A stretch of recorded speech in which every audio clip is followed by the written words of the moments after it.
Hi Pisces, this is Teresa. Welcome to June and your Love TarotScope. And before I start your reading, I want to call in some good energy and create some sacred space around this reading. And I want to say thank you for liking and subscribing to my channel. Thank you for those of you who have left comments. Thank you for taking the time out to leave comments. I really love reading them. And I appreciate your feedback. And for those who have ordered readings, thank you for choosing me to do readings for you. I've enjoyed working with all of you, and I'm so glad to hear when the readings have helped people, because that's what this is all about. Using the tarot for guidance and direction. So we have a new moon in Gemini on the 15th, and a full moon in Capricorn on the 28th, and Mars, which is currently in Aquarius, is going retrograde at the end of the month. So let's see what the cards say, and we'll get to the astrology later. What do the cards, what does Pisces need to know about love and relationship for the month of June? What is going on? What does Pisces need to know about love and relationships for the month of June?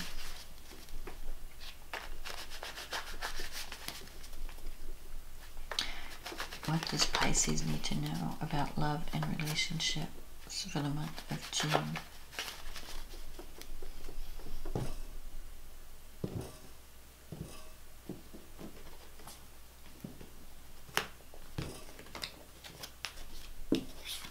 Okay, let's see what we have. The Two of Pentacles,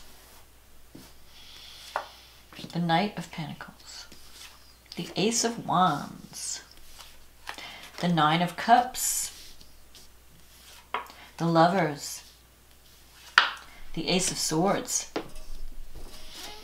the Knight of Wands, the Devil, the Five of Wands, and the High Priestess. Okay, let's see. So we have the Two of Pentacles. The Two of Pentacles, you're juggling. You might be juggling two situations. It could be two relationships, or two relationships, or a career and relationship. You've got a lot of irons in the fire. With the Two of Pentacles, you know, you're doing a lot of, you're trying to keep everything together. And you're trying to figure out, you know, at some point, I can't keep this up. I can't keep juggling these two things. At some point, I'm going to have to choose. You might even be laughing on the outside, crying on the inside, like you're not showing, like you think, everybody thinks like you're okay, everything's fine. But on the inside, you might be feeling that you're not happy, but you don't want to show it. But you know you have to make some choices. You have the Knight of Pentacles here, and the Knight of Wands. So there could be two people that you're dealing with. The Knight of Pentacles could be an earth sign, Taurus, Capricorn, Virgo. Someone who's very dependable, a hardworking person, very traditional, laid back, willing to work hard for what they believe in. Not very exciting, but very stable. And then there's this Knight of Wands, who is a lot more, kind of like a lot of fun, but not so reliable. The Knight of Wands could be an air sign, fire sign, Aries, Leo, Sagittarius.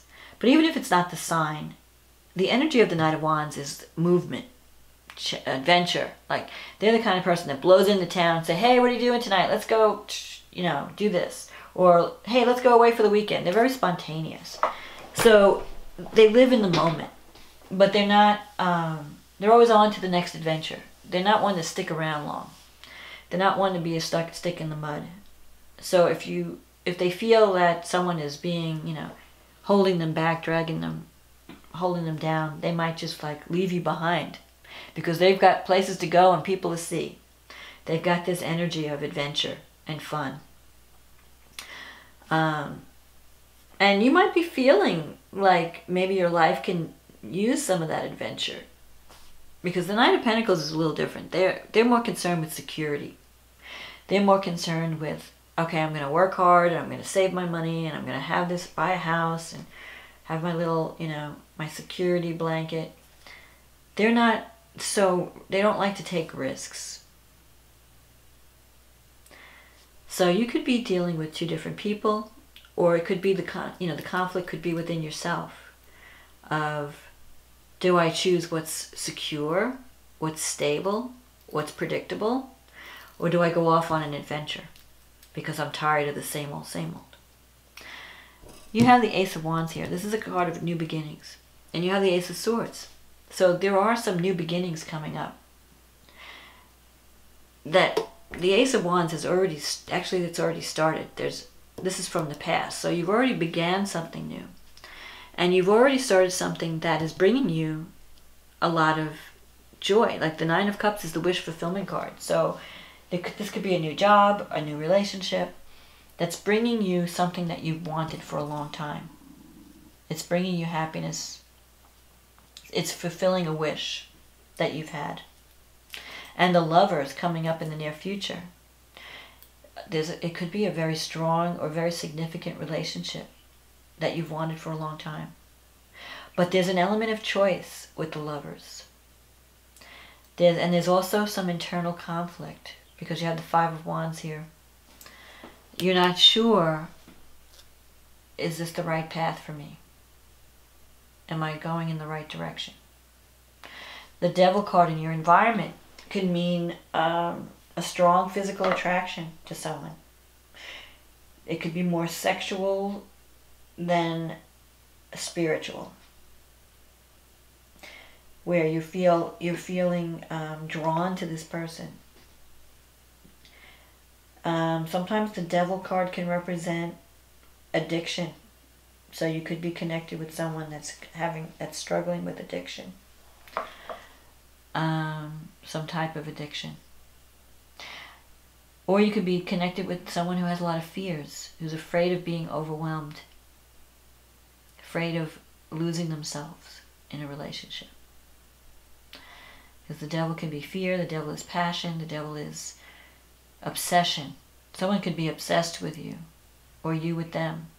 And no matter how much you want to, you try to stay away, you keep getting drawn back in. And sometimes you might just argue over petty details, like there might not be, or there could be a lot of competition around your goals. Maybe you feel like you're fighting over nothing lately. You have the Ace of Swords here, and this is a time card. The Ace of Swords relates to September, October, November. So by that, you're going to make a decision over the summer that by the fall, by the end of the summer, beginning of fall, you're going to be fired up to take action. Because the Ace of Swords is the warrior energy. You're going to have a new way of thinking. And you're going to be wanting to take action. And wanting to forge ahead. And wanting to fight for what you want. So you're going to have to make a decision with the Lover's card between two paths. And you have to know what you really want. Because once you make your choice, you can't go back to the previous choice. The Lovers is a serious decision. But you have the High Priestess as the outcome. So this is good because it means that no matter what you're facing, there are things happening behind the scenes that you can't really see right now, but it's going to lead to a favorable outcome. And the High Priestess also means trust your intuition. Trust that inner voice. Take time out to meditate, to follow that inner voice. Use that intuition to guide you when you're making this choice. Because you're not going to be able to keep juggling forever. At some point, you're going to have to put down one of those pentacles and focus in one direction. And you may want to change your residence, or you may want to choose the more adventurous path, but you have fear holding you back. So don't let fear hold you back, but give yourself time to think about which choice is going to bring you the most joy and the most peace and the most fulfillment. So let's see what's happening. You have a new moon in Gemini in your 4th house. So this could involve a new beginning at home, either a change of residence or maybe having someone join you. Like you might be either moving in with someone or having someone move in with you, or the two of you are purchasing, setting up a house. There's something new coming into your home. You have Mars in the 12th, opposing the North Node in Leo in the 6th. So Mars is stirring up, you know, when Mars is in the 12th house, it's stirring up things that you've swept under the rug, the subconscious. You may want to go take a certain direction in your career, or you want to serve in a certain way, because the 6th house is about service. It's about employment. It's also about health. Maybe you need to take action on a health issue. Maybe you need to get at some of the psychological blocks that you've been dealing with. Mars is activating those. Sometimes maybe you have to deal with anger issues, especially because Mars is going retrograde in Aquarius. You may have some hidden anger that you're not expressing that's affecting your life in some way. So you need to get at that. Learn how to release anger in a healthy way. Otherwise, you'll wind up exploding, or it'll come out in a different way, in a more destructive way. Uranus is in your 3rd house, so it's shaking up things, your communication sector. How do you communicate? If you're holding back anger and you're not speaking up, Uranus can have you suddenly blurt something out at an inappropriate time. Or it could have surprise, you know, sometimes Uranus in the 3rd can bring surprises when it comes to relatives, brothers, sisters, aunts, uncles, siblings, neighbors. So it could cause confrontation.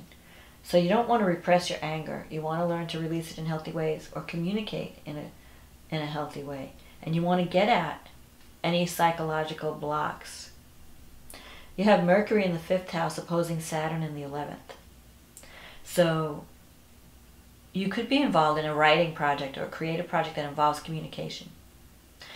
And Saturn in the 11th, you could be achieving something that will last, creating something that will stand the test of time. It involves a lot of work and a lot of effort, but the reward will also be great.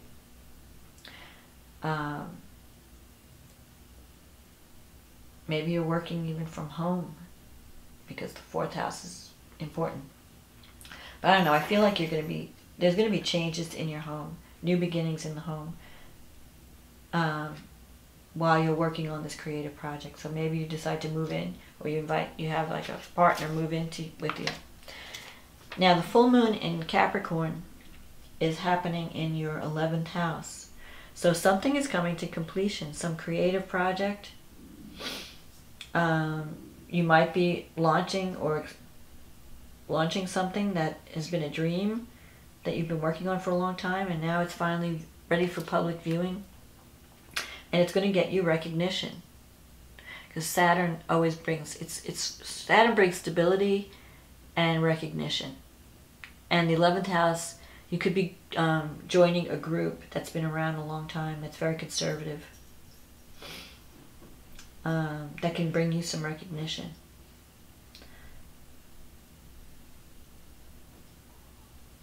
And Uranus is supporting the full moon, so you might be dealing with using science or technology to get your message out. Maybe you're doing some kind of marketing that is going to bring you, you're involved with a group that's involved with also marketing.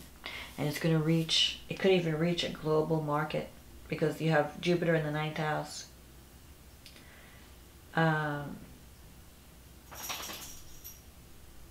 And the North Node is in the 6th house. So it's involved with your work. You might be starting to do work that really speaks to who you are. doing work that you feel is in line with your karmic path. So I'm not sure. Well, this is both career and love, I guess. It's not just love. It could be also career. New beginnings in your career. New creativity. But the outcome is positive. You have the High Priestess. So maybe the message that you're trying to get out there, or the work that you're doing, involves spirituality in some way.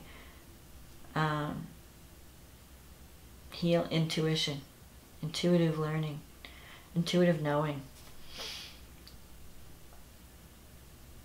So this is my forecast for June, Pisces. I hope that this reading has been a help to you. You have some new beginnings coming up. And I hope you make the right decisions. I think you will, because the High Priestess, just trust your inner voice and you'll make the right decisions. And don't let your decisions be based on fear. Try to eliminate fear, and you will go in the right direction.